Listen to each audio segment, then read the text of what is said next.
1 cup চাল গুঁড়ি দিয়ে মজাদার একটা রেসিপি করার জন্য একটা বোলের মধ্যে 2টো ডিম ফাটিয়ে নিলাম। এর মধ্যে দিয়ে দিলাম 1/2 কাপ চিনি আর ওই কাপেরই 3 ভাগের 1 ভাগ সাদা তেল, সামান্য নুন দিয়ে দিলাম আর 1 চামচ দিয়ে দিলাম ভ্যানিলা এসেন্স। বেশ ভালোভাবে ফেটিয়ে নিয়ে 1 কাপ চাল গুঁড়ো অল্প অল্প করে দিয়ে একটা ব্যাটার তৈরি করে নিতে হবে। ব্যাটারটা অনেকটাই ঘন হয়ে গেলে লিকুইড দুধ দিয়ে দিচ্ছি, 1/2 কাপ মতো নিয়েছি, অল্প অল্প করে দিয়ে একটা ব্যাটার তৈরি করব। ব্যাটারটা বেশ ভালোভাবে ফেটিয়ে নিয়ে 2 চামচ মতো দিয়ে দিলাম গুঁড়ো দুধ, দিয়ে আরও বেশ ভালোভাবে ফেটিয়ে নিতে হবে।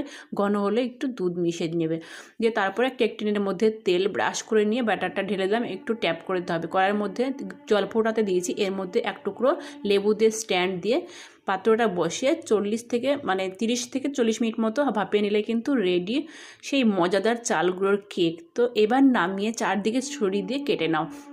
তারপরে একটা প্লেট রেখে উল্টে দিয়ে হালকা ট্যাপ করে বের করে নিলেই দেখো কি দারুণ তৈরি হয়ে গেল চালগুলোর স্পঞ্জি কেক রেসিপি। তো ভিডিওটি ভালো লাগলে একটা লাইক, কমেন্ট এবং বেশি বেশি করে শেয়ার করে দিও। আর চ্যানেলটি সাবস্ক্রাইব না করা থাকলে প্লিজ সাবস্ক্রাইব করে দিও।